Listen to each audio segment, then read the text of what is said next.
嗨，大家今天过得好吗？欢迎大家回来到歪色 book。首先还是非常感谢大家一路以来对我的支持，谢谢你愿意再次回来我的影片观看。今天我们的主题是爱情占卜，题目是你心中的他此刻对你的感觉是什么？选项有只有分别是1、2、3。好，那第一组是这个 cheer up。然后搭配的是这个月亮米菲，好，这个是第一组。那第二组是这个 Seven Heavenly Virtues， 这个七美德，然后搭配的是这个紫色的这个米菲兔。好，那第三组是这个 Money 金钱，搭配的是这个躺在这个床上的这个米菲兔。好，大家可以依照直觉看有没有哪一组牌卡在发光，或者是选项小物比较吸引的目光，选的时候尽量用直觉去感受就可以了。我的影片在一开始都会有一个小小的一个前言，所以跟大家分享我最近发生的事物啊，或者是突然的一个感想或者是体悟，那都没有一定的一个主题，所以如果你觉得你没有多余的时间，或者是想要直接听你所选的选项的解牌的话，那就可以跳到下方的说明栏，里面都有时间轴，直接观看你所选择的这个选项听解牌就可以了。好，那今天在前言想跟大家分享的是，就是最近看了一本书，对，那这本书的书名我有点忘了，可是就是大意是一个可能是亿万富翁，对，的一个国外的一位人士，对，那他就自己写了这一本书。那其实里面的故事我并没有非常的每一页的详细的一个阅读，但里面其中有一页我觉得有一个对我来说蛮大的一个影响嘛，或者是觉得还蛮意外的，对，就是他可能从小是非常贫困的一个家庭，对，就不是咬着这个金汤匙出生的，所以他从小的一个成长经历，他可能就觉得还要赚钱，他要变成亿万富翁，那这是他小时候为自己下的一个目标啊，或者是方向这样子。那最后啊，真的是很厉害的，成为了这样子的一个亿万富翁。对，那里面有特别提到，就算当他成为亿万富翁的时候，他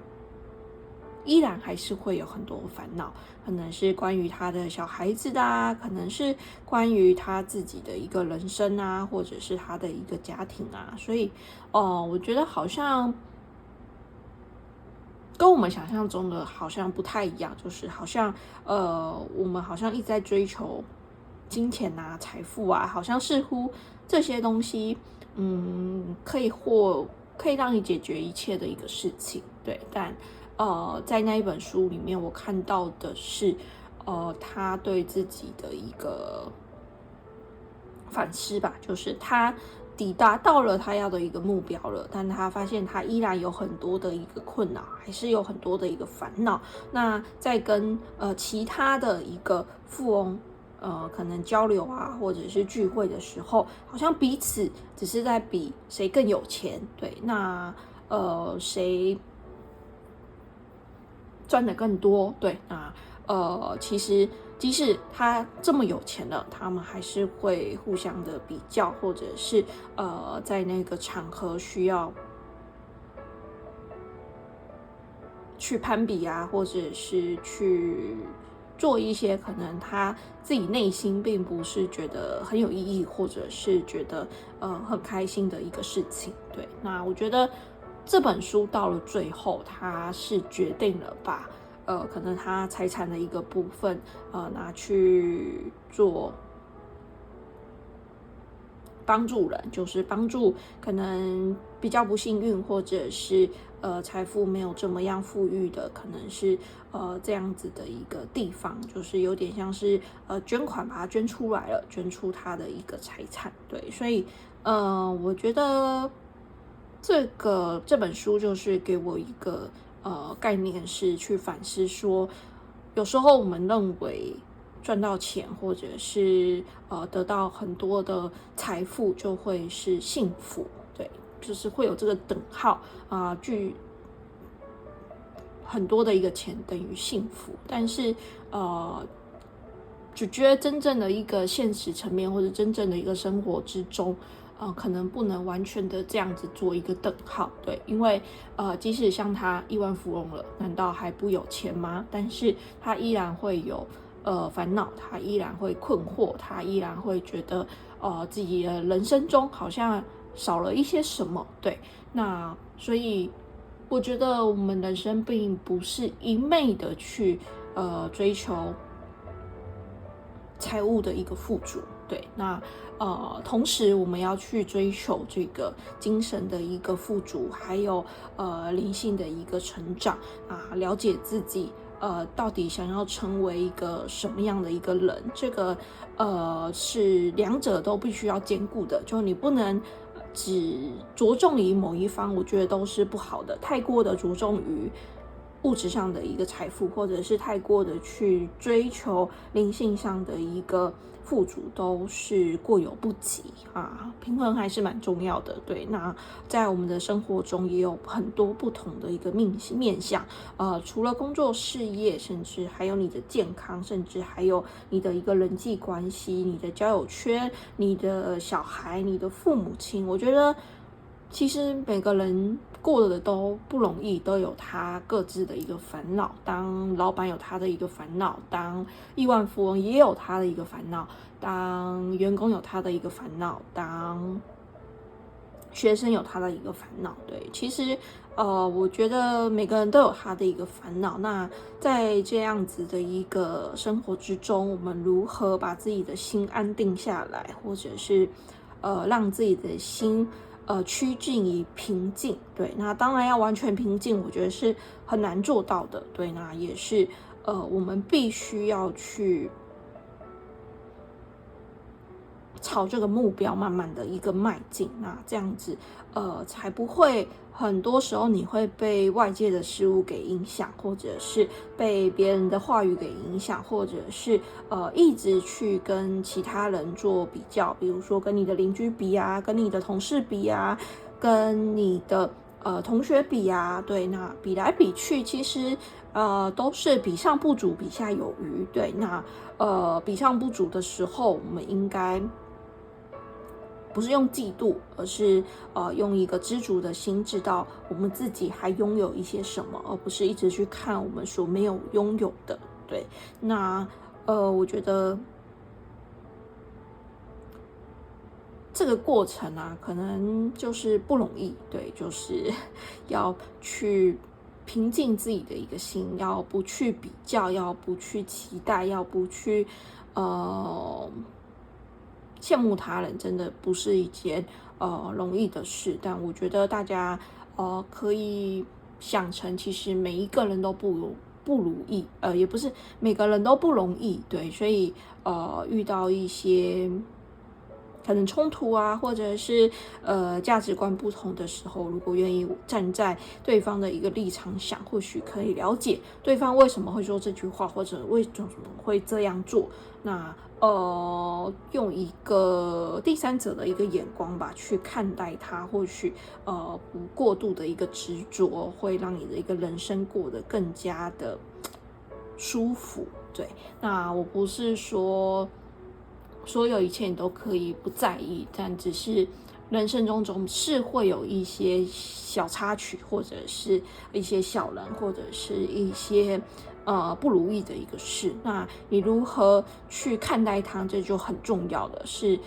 一直被它影响的人，还是你可以跨越过去啊，继续的一个往前走，不因为它的一个影响而过度的去消耗自己的一个能量。那这个是我想分享给大家的。那希望大家也可以从中去反思属于自己的一个生命的一个哲学。对，我相信不同的人听到这一段话，或者是不同的人看某一部影片或者是一本书，他都会有不同的一个领悟。对，那这个就是根据每个人的一个生活经验啊，或者是他从小生活的一个背景，会有不同的一个感受。对，那我觉得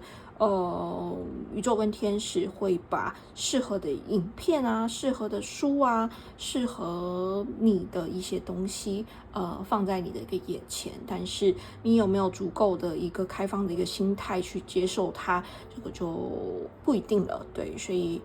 时刻的去练习自己的一个直觉力跟感知力，我认为是非常非常重要的一个事情。好，那我们一起学习，一起努力。好，那回归主题，进入我们的主题，下来请占卜题目是你形容他此刻对你的一个感觉是什么？选项有只分别是1、2、3。好，大家可以依照直觉看我们哪组牌在发光，或者是选项小五比较吸引的目光。那第一组是这个 cheer up 鼓舞。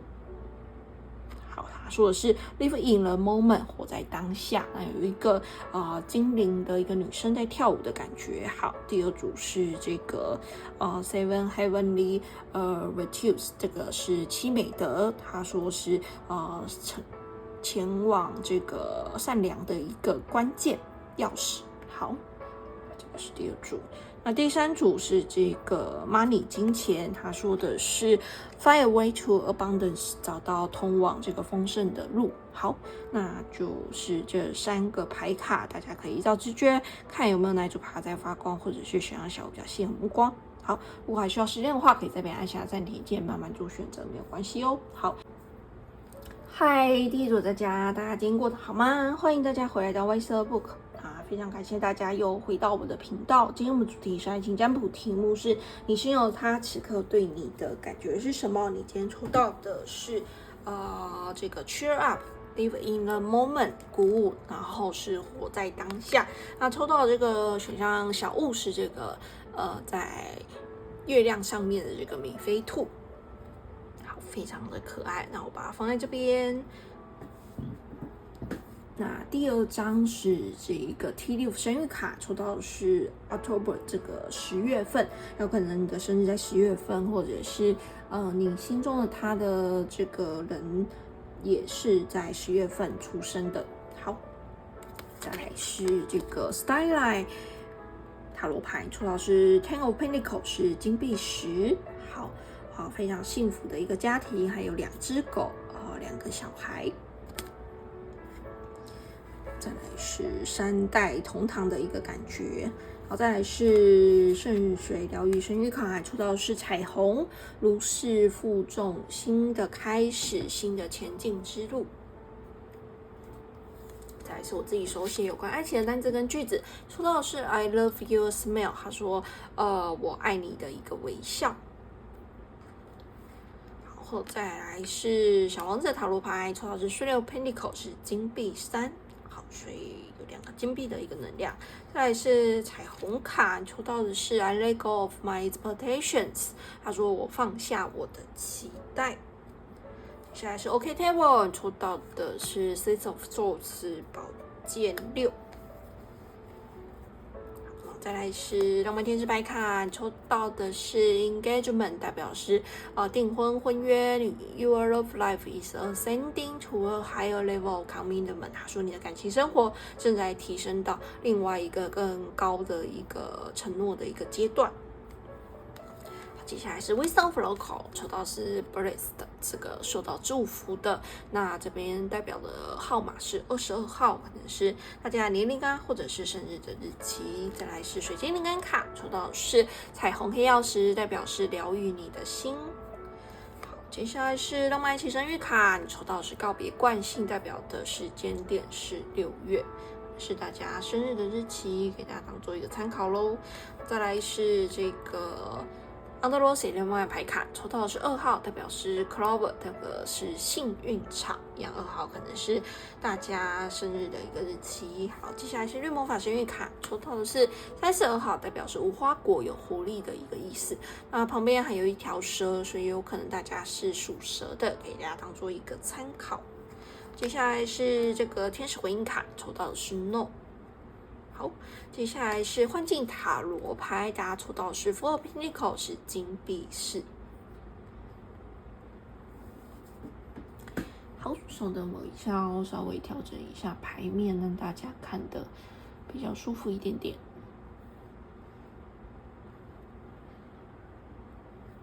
好，第一组的大家，你心中的他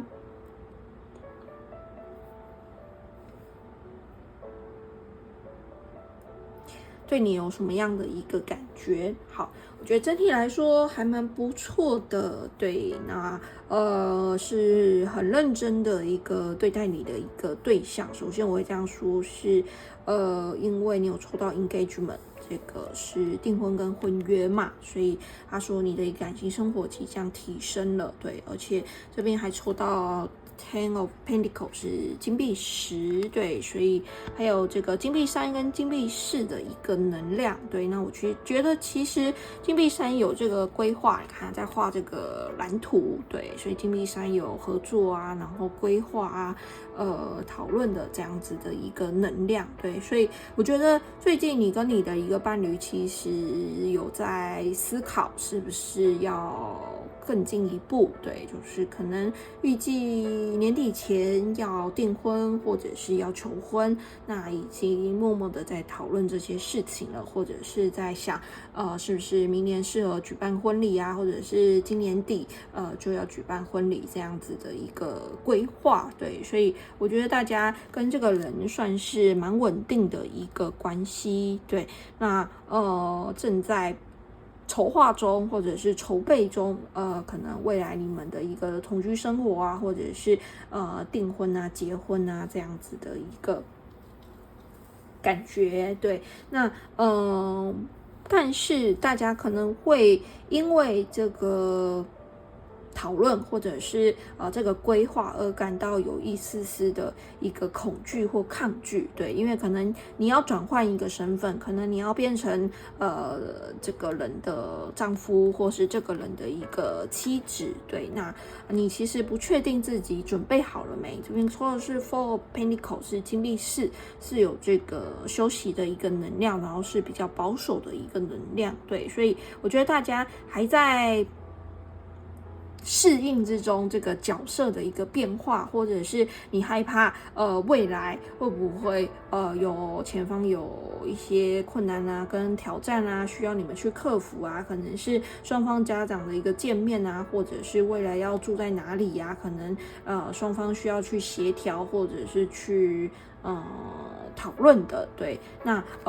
中间可能一度你有可能会想要逃离，或者是干脆想说那还是放弃好了，怎么这么样的一个麻烦，或者是怎么样这个婚礼的日期瞧不通啊，或者是餐厅也订不到啊，那还要规划比如说拍婚纱的一个日子啊，或者是要订哪一间喜饼啊，就是突如其来有很多事情你们需要去一起决定，或者是一起共同的一个规划，尤其这些决定可能又不是一些小事情，可能是决定未来的一个居住地，或者是未来的一种生活的一个模式啊，要不要跟长辈一起住，要不要搬出来租一个地方，或者是要不要买一个房子，都是一个影响人生非常重大的一个决定，对，所以有时候大家可能会有一些抗拒啊，或者是有一些拖延啊，或者是有一点点的一个排斥，因为前方可能有太多的一个未知，对，所以宇宙这边是提醒大家要告别这个惯性，可能过去的你都习惯独来独往，或者是自己下决定，但是现在身边多了一个人，所以你可能要考虑对方的一个感受，或者是站在他的一个立场，他会不会觉得不舒服，或者是他会不会不开心，或者是不喜欢，那这个是你们彼此要去沟通跟协调的，所以你的内心会出现了很多的一个不安全感，甚至是害怕会不会这个婚礼谈不成啊，或者是双方家长会不会反对啊，然后会不会你们中间会产生一些冲突，或者是意见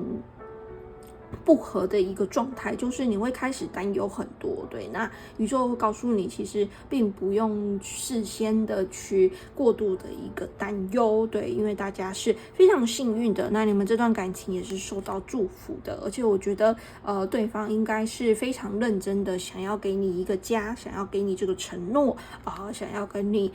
共度下半辈子。对，所以我觉得大家可以放宽心去迎接可能这个角色的一个转变，或者是这个比较不一样的一个身份的一个变化。那宇宙希望你活在当下，对，就鼓励你去活在当下，享受在当下的美好，享受有伴侣的这样子的一个感觉，而不是去担忧可能未来会发生什么事，会不会未来会吵架离婚啊，或者是分手啊，对，那都是多余的一个担心。对，那很多事情你也不要先预测太多的一个结果，就是当你放下你的一个期待的时候，事情自然而然就会慢慢的一个展开。如果你希望去控制每一个事情的一个发生的一个节点，那就会让你自己变得非常非常的疲惫，或者是当事情一不如你意的时候，你可能就会往坏的一个结果去设想。对，那其实只要你把这个期待这个执着给放开了，就会发现事情水到渠成，事情并没有你想象中的这么样的一个复杂，或者是这么样的一个困难。对，那你会有一种如释负重，新的开始，新的前进之路。对，所以身上不要给自己扛着这么大的一个压力，或者是不安全感，或者是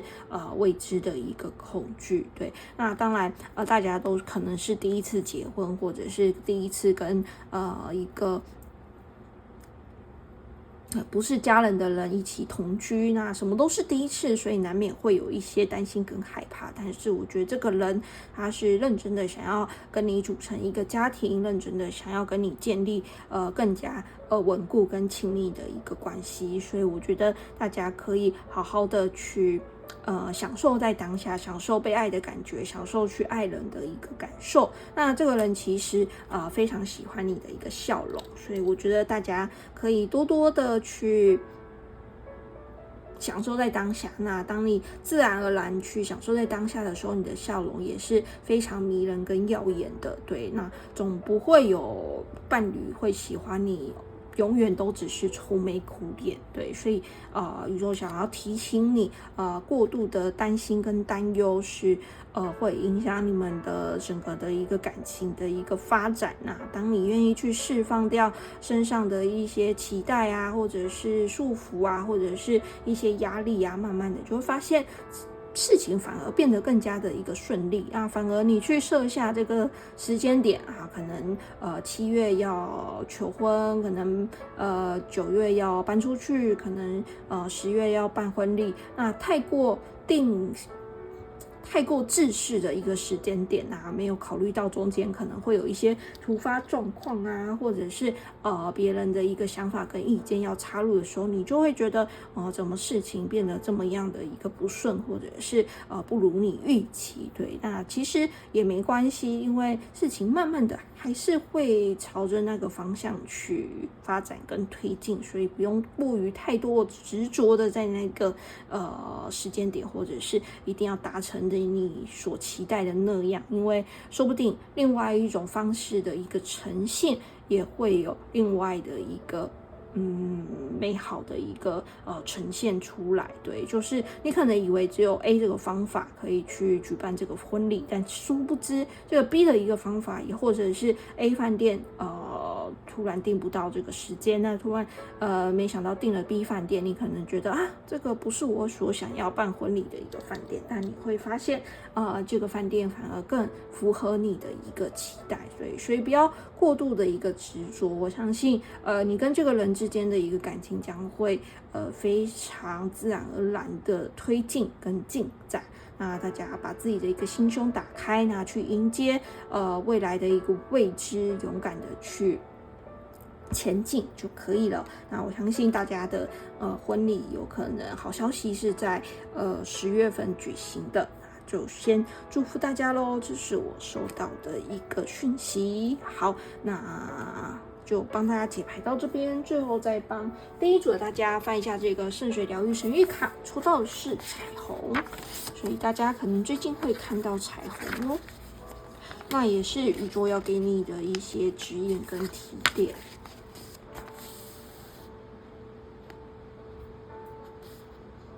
好，它是在114页。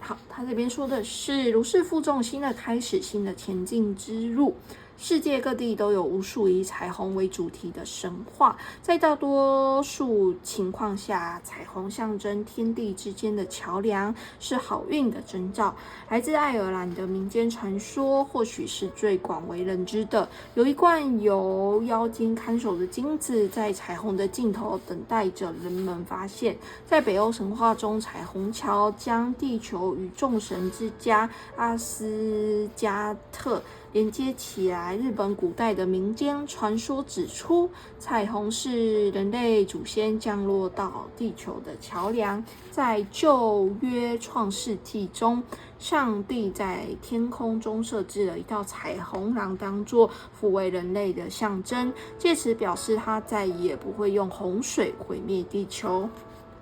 在这个神谕中，彩虹在这里安慰你，并向你保证未来充满希望。如果你最近经历了一段充满挑战的时期，彩虹就是你的征兆，预告在你的前方会有更晴朗的天空。彩虹会带来甜蜜的慰藉与更简单的未来，令你深感欣慰安心。有新的开始在召唤你，前方是一条清晰而充满活力的道路。这条安稳的道路将铺满深刻的喜悦、安全、舒适与平静的机会。好，那恭喜大家咯。最后疗愈圣水的一个肯定与新的开始在等着我，我已经准备好迎接它。好，分享给大家。如果大家有喜欢这个牌卡的话，也可以自行到书店购买这个圣水疗愈卡回家自行研究。好，最后再帮第一组的大家翻一下这个爱的解答之书。如果最近有比较困扰你的一个问题，可以是工作、事业、爱情、人际关系，各个面向都是可以的。然后翻开出一页，里面会有一句话给大家当做一个提点。那当然，因为这种占卜，所以不可能符合到说那个问题。如果分开出来之后，你听了觉得不舒服，或是你听了觉得不相符，那就不要吸收，没有关系。当睡前故事听过去就好。好，先帮第一组的大家翻开出一页咯。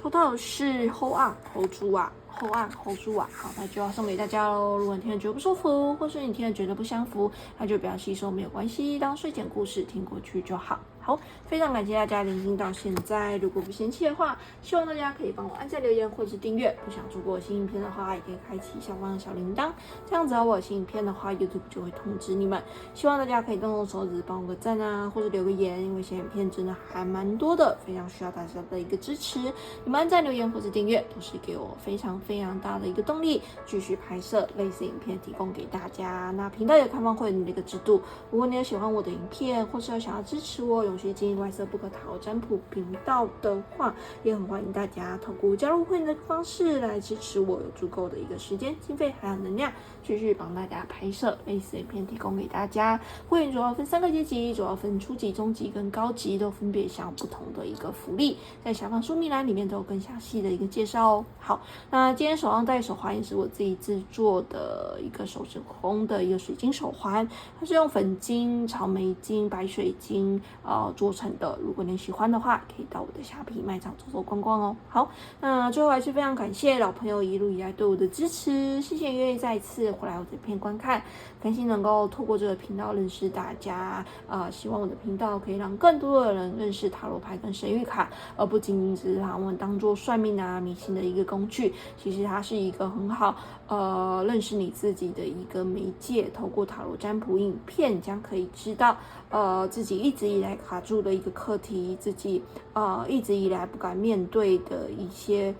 问题，或者是困难、挫折。这些事情你可能不愿意去看见，但我觉得塔罗占卜影片会帮助你有这个勇气，慢慢的去直面它，慢慢的去看见它，慢慢的去释放它，最后慢慢的靠自己的力量再站起来。所以我相信塔罗牌跟神谕卡有非常强大的力量。那我也透过我的频道还有这些影片希望能够让大家更加的认识塔罗牌跟神谕卡。好，那我们解牌到这边喽，祝福大家都有美好的一天，我们下次见喽，拜拜。好，第一组结束喽，感谢大家聆听。如果不嫌弃的话，希望大家可以帮我按赞、留言或是订阅。不想错过新影片的话，也可以开启下方的小铃铛，这样子我新影片的话 ，YouTube 就会通知大家哦。感谢大家的一个支持。嗨，第二组大家今天过得好吗？今天大家抽到的是这个紫色的这个米菲兔，非常的可爱。那我们的主题是爱情占卜，题目是你形容他此刻对你的一个感觉。好，你今天抽到这个选项牌卡是这个 Seven Heavenly Virtues 的代表是这个七美德，然后他说是 Key to Godness。他说goodness 代表的是这个通往这个善良的这个关键。好，这个是大家抽到这个牌卡。好，再来是这个圣水疗愈神谕卡，抽到是王朝，代表是富足繁荣，接受生命的丰盛。再来是我自己手写有关爱情的单词跟句子，抽到是 We are so different。他说我们非常的不一样。再来是彩虹卡，抽到的是 Every cell of my body reacts joyfully to my positive mental images。他说我身体的每个细胞都对我积极的心象做喜悦的回应。再来是小王子的塔罗牌，抽到的是 Ace of Cups 圣杯一。好，还有一张，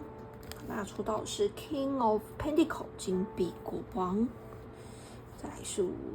这个 OK Table， 抽到是 Ace of Wands 是权杖一。好，接下来是 T6 神谕卡，抽到是 Career 事业工作。再来是这个Starlight， 他说是黑龙粉教皇牌。还有一张抽到的是这个 Lovers 这个恋人牌。稍微挡住一下。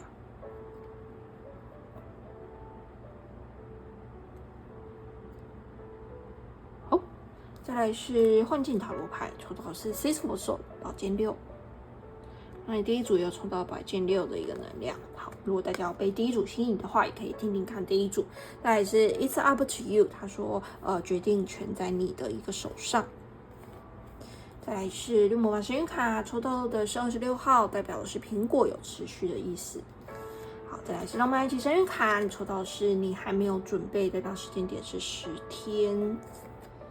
好，接下来是这个水晶灵感卡，你抽到的是黄水晶，代表是把光带进来。好，再来是这个 Wisdom of Local， 抽到的是 To the Sea。好，前往这个大海，代表的数字是7号，可能是你们的一个生日的一个日期，给它当做一个参考。好，再来是这个浪漫天使牌卡，抽到的是这个 Children 孩童 ，Your love life is being affected by children。他说你的感情生活正在被小孩给影响着。好，再来最后一张是这个。安德罗西雷诺曼的牌卡抽到的是25号，代表是 Ring 这个戒指。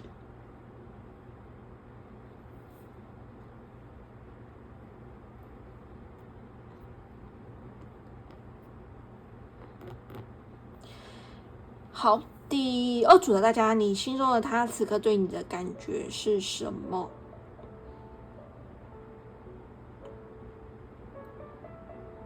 好，我觉得这个人其实是一个年纪稍长的一个人，对，因为你有抽到这个 King of Pentacles， 是一个比较稳定啊，然后在经济财富上面，我觉得都是可能事业有成的一个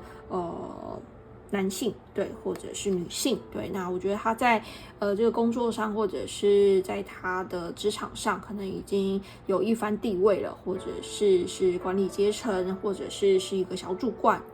的一个地位这样子，所以到的他的这个阶段，或者是到了他的这个年龄，他可能已经想要定下来了，对，就是想要可能跟你求婚啊，或者订婚啊，或者是结婚，对。那我觉得，大家最吸引他的话，应该是你的一个善良，对，因为你抽到这个凄美的，对，所以我觉得在你的身上，我觉得他看见了很多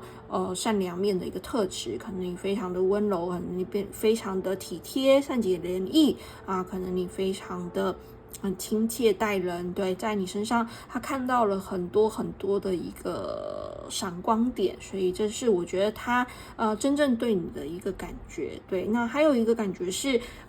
但是你们蛮不一样的，对，可能在社会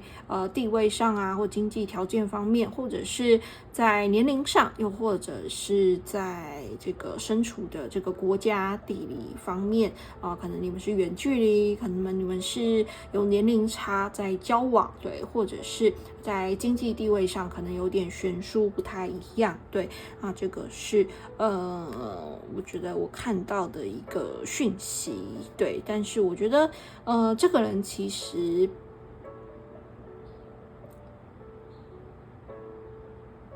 非常的热情，而且非常的一个喜欢你。那我觉得你应该也可以感受得到，因为Ace of Wands 是非常热情的一个表现，那 Ace of Cups 是这个圣杯一，也是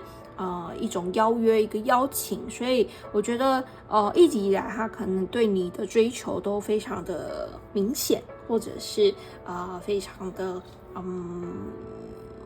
就是不用你猜，你也知道他非常的一个喜欢你，对啊，就是不管从各种的一个邀约啊，或者是他回复你信息的速度，对，都非常的快速，对，你可以感受到他的一个热情，还有他的一个认真，对，所以我会觉得大家对于这个人喜不喜欢你，或者是有没有爱你，我觉得你应该是可以很直接的感受到的，对。那重点不是他爱不爱你，我觉得这边反而看到的是或许大家还没有准备好，对，因为你这边抽到的是你还没有准备，那这边说的是决定权在你身上，对。如果他可能跟你告白了，他可能也跟你说了他真正对你的一个心意，或者是他也跟你求婚了，对，但是你可能不知道自己准备好了没，或者是你不知道这个人是不是真的是适合你的一个伴侣，对，所以你可能还在评估，你可能还在考虑，你可能还在想，这个人真的适合我吗？对，那其实大家可能对于他的一个追求的一个方式太过的猛烈，或者是太过的一个直接，或者是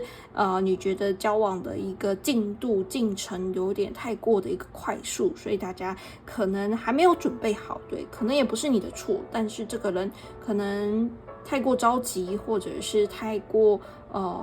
给你一些压力了吧，对，就是可能表现的太过的爱意很浓，这样很浓烈，所以让你迟疑了一下，或者是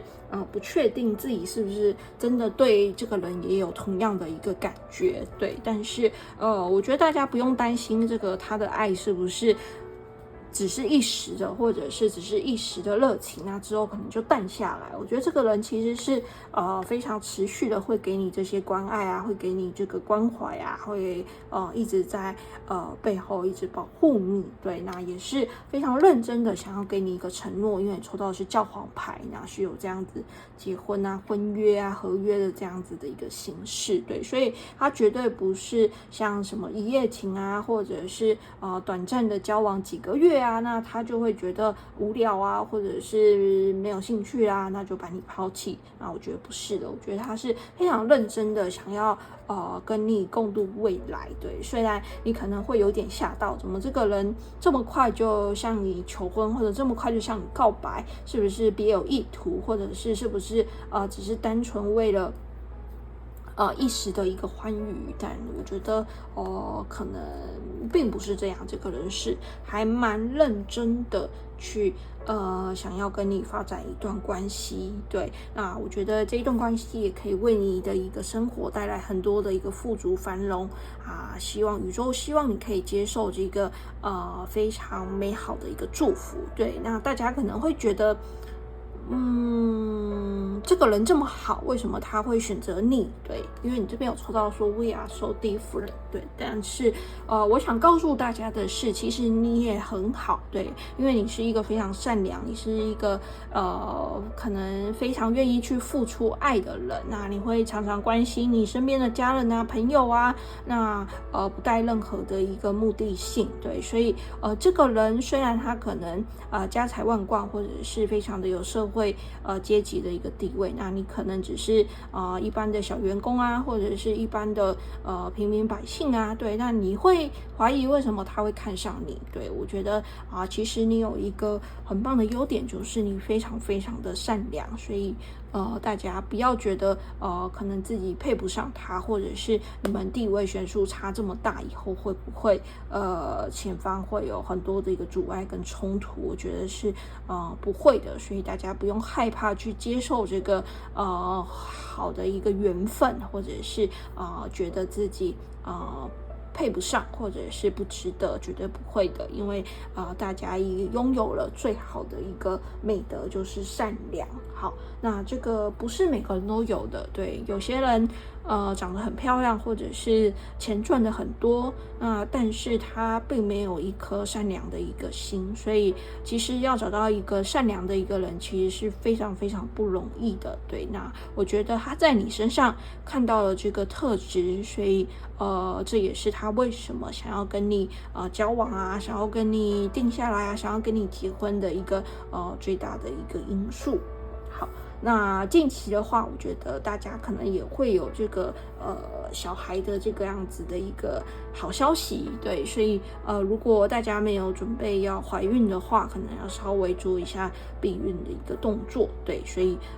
这边有看到这方面的一个能量。那当然，如果你一直以来都没有想要小孩子的话，那可能就是这个是要给别人的一个讯息。好，那就分享给大家咯。最后再帮第二组的大家念一下这个视觉疗愈神谕卡的这个指导书，抽到的是王朝。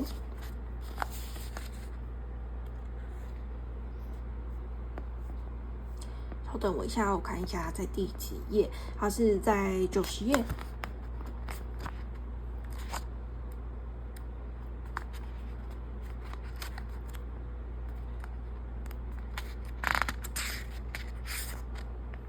好，这边说的是富足繁荣，接受生命的丰盛。他说，王朝是一年中会出现数次的特别大的潮汐。每当新月或满月时，月亮在其轨道上离地球最近的时候，王朝就会使世界的水域高涨起来。王朝是一个丰收和富足的时刻，这是一个万物似乎都处于最饱满、最生机勃勃的时刻。这张牌传递的讯息是：接受你所创造的一切，敞开心房，真正享受你所处的丰饶时光。就像夏天，白昼最长，我们的能量似乎也最为丰沛。我们受到鼓励，张开双臂拥抱以生命的一切，趁还来得及的时候，全然的接受这一切吧。也许你为了这一刻已经努力很久了，这是在提醒你好好享受现在的时光。欢迎所有来敲你门的人，体验生命现在为你所提供的一切。这是一张代表鲜花盛开与夏季季节的牌。享受你劳动的成果，躺在柔软的草地上欣赏美景，做你喜欢做的事，做那些让你感到最有活力的事，享受这一刻所有的一切。你所渴望的事物已经准备就绪，正等着你拥抱它，准备好接受吧。好，灵魂的询问可以问问自己，你一直在为什么而努力？当它来临的时候，你要如何才能敞开自己，更充分的接受它？好，那就分享给大家哦。如果大家有兴趣的话，可以自行到书店购买这个圣水疗愈卡，回家自行研究。好，那最后再帮第二组的大家翻一下这个爱的解答之书。如果你最近有比较困扰你的一个问题，可以是工作、事业、爱情、人际关系各个面向都是可以的。然后翻开书一页，里面会有一句话给大家当做一个提点。那当然，这种占卜，所以不可能符合到所有人的一个问题。如果翻开出来之后，你听了觉得不舒服，或是你听了觉得不相符，那就不要吸收，没有关系，当睡前故事听过去就好。好，现在帮第二组的大家翻开出一页咯。抽到的是 Don't try too hard， 别太用力。Don't try too hard， 别太用力。好，这就要送给大家喽。如果你听了觉得不舒服，或是你听了觉得不相符，那就不要吸收，没有关系，当睡前故事听过去就好。好，非常感谢大家聆听到现在。如果不嫌弃的话，希望大家可以帮我按赞、留言或是订阅。不想错过新影片的话，也可以开启下方的小铃铛，这样只要我有新影片的话 ，YouTube 就会通知大家。我一个礼拜会上传2部影片给大家，一部在星期二，一部在星期六。通常一部是爱情占卜，一部是运势占卜。欢迎大家订阅我的频道。那频道有开放会员的一个制度，如果你喜欢我的影片，或是想要支持我永续经营外色不可塔罗占卜频道的话，也很欢迎大家透过加入会员的一个方式来支持我足够的一个时间、经费还有能量，继续帮大家拍摄类似影片提供给大家。好，那会员主要分3个阶级，主要分初级、中级跟高级，都分别享有不同的一个福利，在下方说明栏里面都有更详细的一个介绍。好，那最后还是非常感谢老朋友一路以来对我的支持，不管你是按赞、留言，或是订阅，或是加入频道的会员，或者是购买我的手环，又或者是给予我超级感谢小额捐款的赞助，真的都非常感谢大家愿意用实际的一个行动来支持我。如果你是新本的话，也很欢迎你订阅我的频道，很开心能够透过这个频道认识大家。希望我的频道中的一个影片可以当你在迷茫啊，或者是迷失啊，或者是不知道前方该怎么样继续前进的时候，稍微给你一些指引，或者是给你一些支持。那宇宙跟天使都在背后旁边守护着大家啊！只要你愿意把心打开的话，你会发现宇宙跟天使可能透过不同的一个管道在传递一些讯息给你，可能是塔罗占卜影片，可能是一本书，可能是一部电影，可能是一个广告，可能是一篇报道文章。那把你的一个心打开，你会发现宇宙跟天使的一个祝福无处不在，他们会透过这个共识性的一个方式，你会以为这只是一个巧合，但是你会觉得这个巧合似乎巧合的令人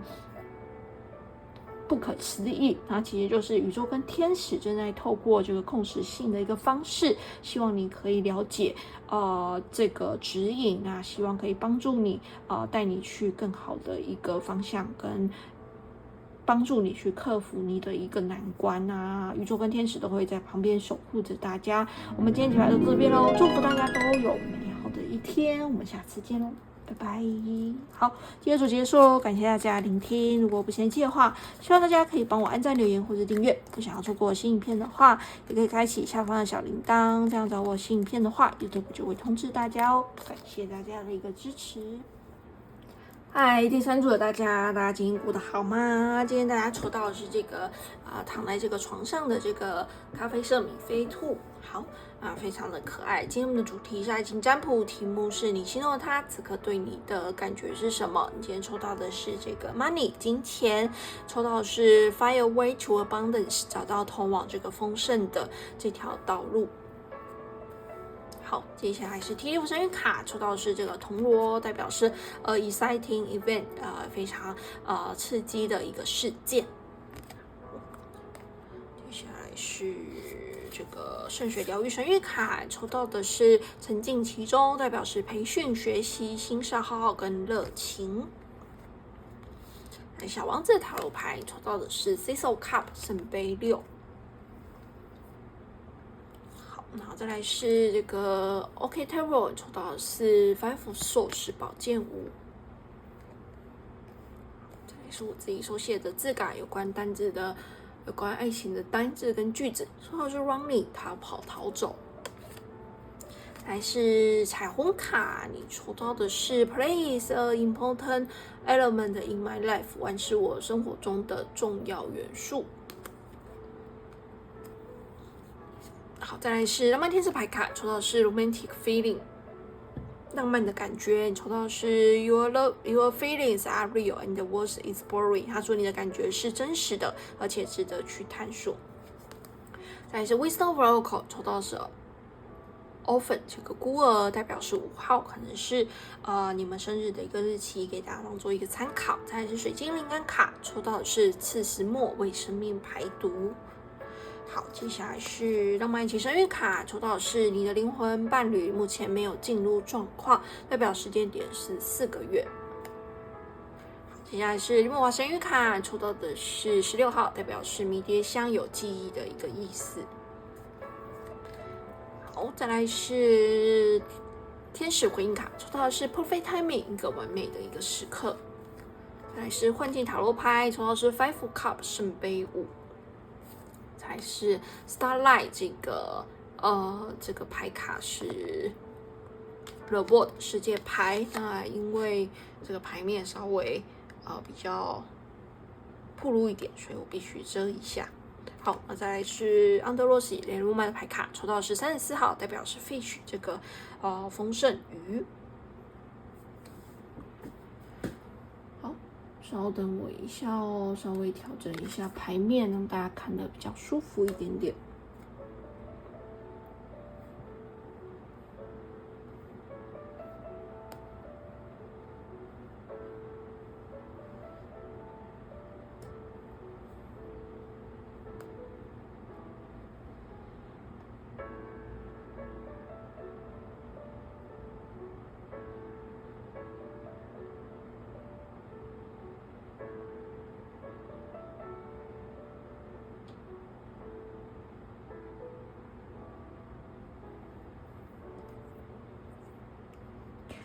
好，首先，第三组大家，你形容他此刻对你的感觉是什么？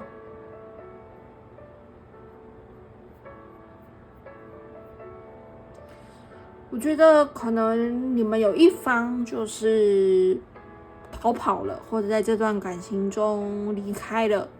断联了这样子的感觉，因为你有抽到这个 running 逃跑逃走。好，那我觉得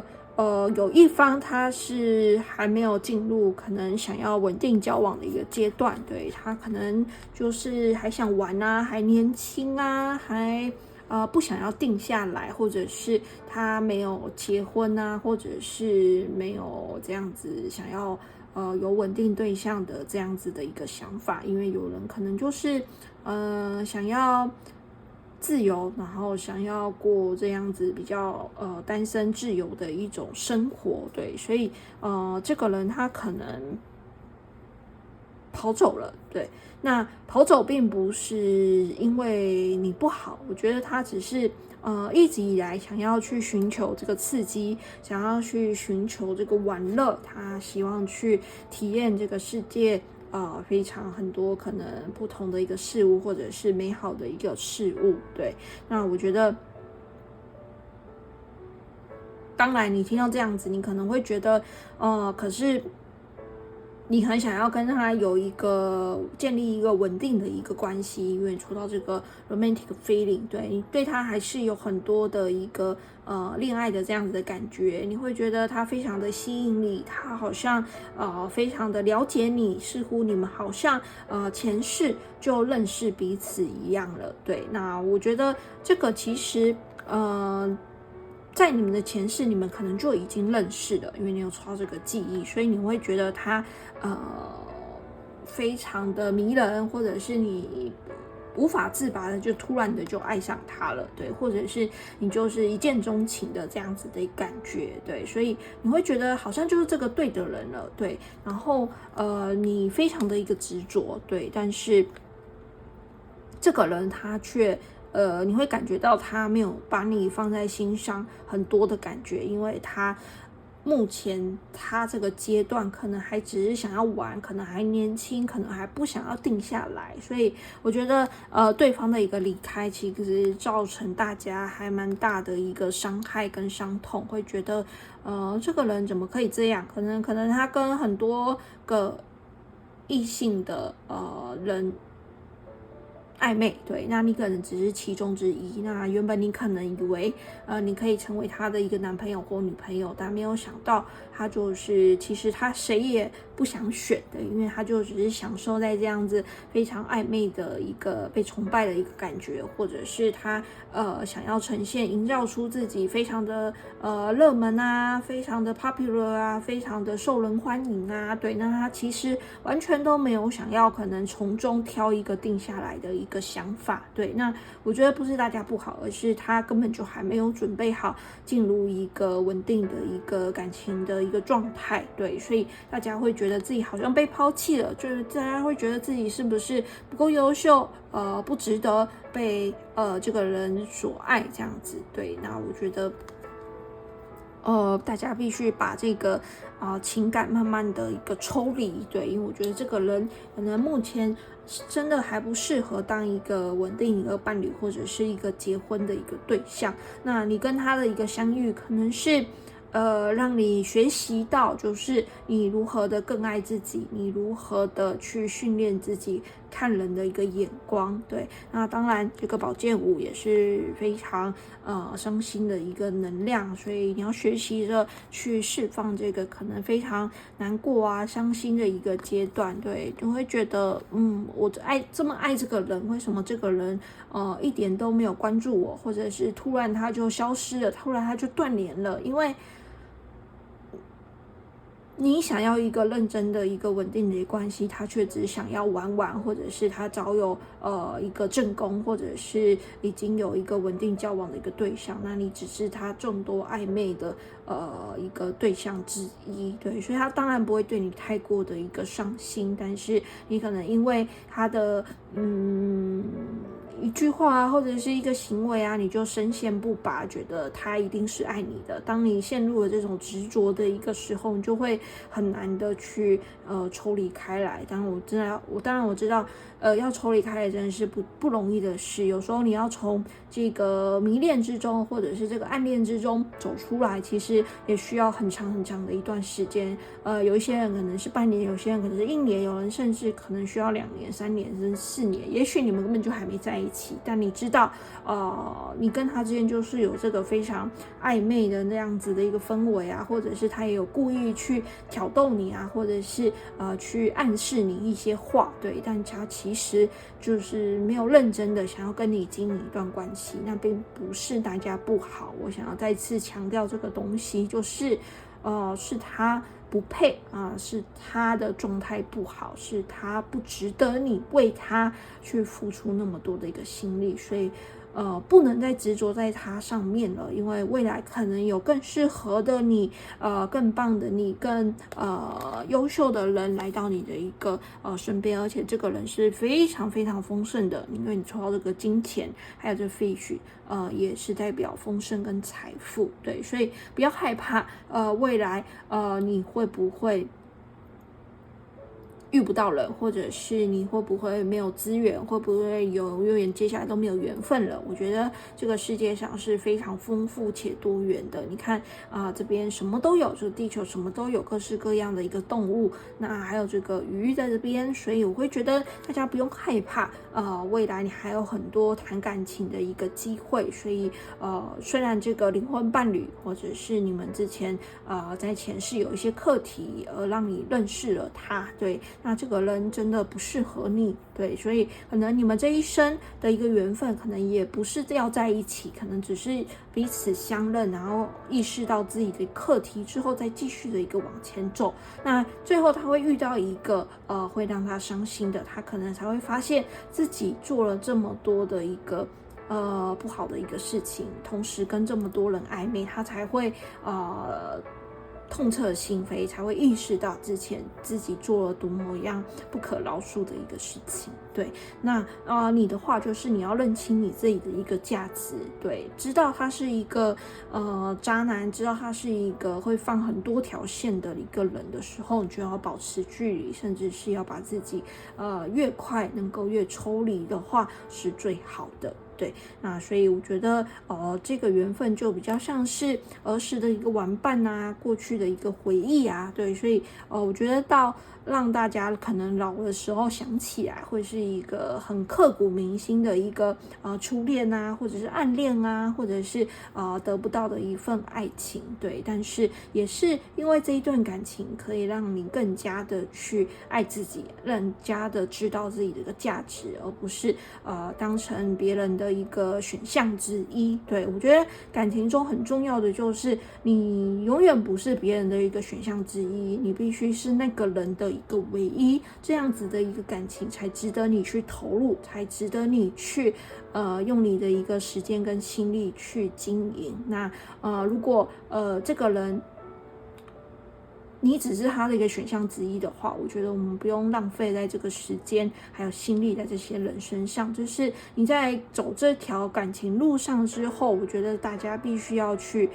直面的一个课题。那有时候大家的一个自信心可能不足，或者是还没有认清到自己的一个价值的时候，很容易被那些表面上非常优秀的一些人给用话术给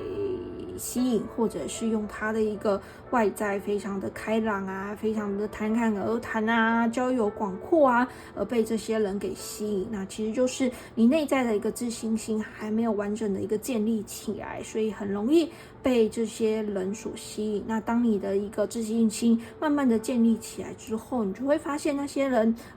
也许只是虚表的一个表面，他并没有想象中的这么样的一个自信。那你也可以看穿这些人的一些交友的一个手段啊，或者是他故意想要引你上钩的一些话语或者是行为，你其实都可以分辨的一个出来。那没关系，这就是一个过程，并不是说大家不好，而是这是一个过程，必经的一个过程。那只有唯有经过这些过程，你才会知道真正爱你的人是怎样，绝对不是把你当选项之一，而是把你当成你一个唯一。那这个样子的一个人才值得大家去投入心力去经营这段感情。然后我觉得这个是大家在这一次的一个这个缘分虽然不是正缘，但是大家可以从中学习到的。好，那就帮大家解牌到这边咯。最后再帮第3组的大家念一下这个圣水疗愈神谕卡，抽到的是沉浸其中。好，它是在84页。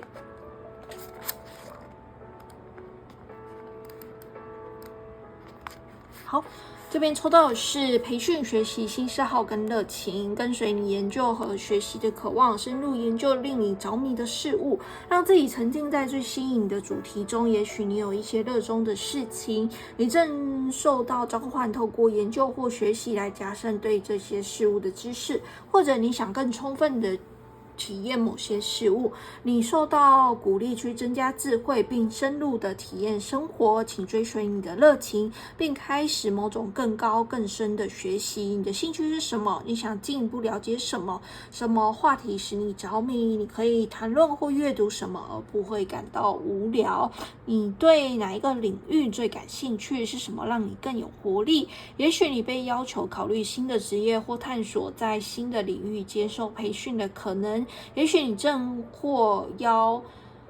臣服于你的热情，并在业余时间更深入的投入其中。教育无论是传统或还是体验式的教育，你从中得到的永远不会被夺走。知识能够打开心灵，照亮灵魂。你想更深入了解什么？你是否一直在考虑以结构化或更具体验性的方式学习某些事物？你有感兴趣的课程或计划吗？你是否渴望亲自探索某些事物？是什么激发了你的兴趣？你可以学习什么而不会感到无聊？灵魂的询问可以问问自己，是什么让你感兴趣或让你更有活力？好，分享给大家咯。如果大家有兴趣的话，可以自行到书店购买这个牌卡回家自行研究。它的名字叫做圣血疗愈神谕卡。好，最后再帮第3组的大家翻一下这个爱的几大之书。如果你最近有比较困扰你的问题，可以是工作、事业、爱情、人际关系，各个面向都是可以的。然后翻开书一页，里面会有一句话给大家当做一个提点。好，那大家可以先在心里想着这个问题。好，现在帮第3组大家分开出一页咯。说到的是 use in your imagination， 他说运用你的想象力，运用你的想象力。好的，就要送给大家咯。如果你听得觉得不舒服，或是你听得觉得不相符，那就不要吸收，没有关系。然后睡前故事听过去就好。好，非常感谢大家聆听到现在。如果不嫌弃的话，希望大家可以帮我按赞、留言或是订阅。不想要错过我新影片的话，也可以开启下方的小铃铛，这样只要我新影片的话 ，YouTube 就会通知大家。我一个礼拜会上传2部影片给大家，在星期二，在星期六，通常一部是爱情占卜，一部是运势占卜，欢迎大家订阅我的频道。那频道有开放会员的一个制度，如果你喜欢我的影片，或是有想要加入我的频道的一个会员的话，都很欢迎大家。那加入频道会员的话，有额外的多项的一个福利，大家可以到下方的说明栏里面都有时间轴，有更详细的一个介绍提供给大家。好，那最后还是非常感谢老朋友一路以来对我的支持，谢谢愿意再次回来我的影片观看，很开心能够透过这个频道认识大家。如果你是新朋友的话，也欢迎你订阅我的频道，不管大家是按赞留言，或是订阅，或者加入频道会员，或者是购买我的手环，又或者是给予我超级感谢小额捐款的赞助，真的都非常感谢大家运用实际的一个行动来支持我。那希望我的频道可以帮助大家去度过你的一个低潮或者是失落的一段时期，稍微觉得有人在支持着你，扶持着你，因为有些事情可能无法对他人诉说，那导致你一直埋藏在心中，那自己可能也不愿意去直视它或直面它，因为当你去面对它的时候，可能会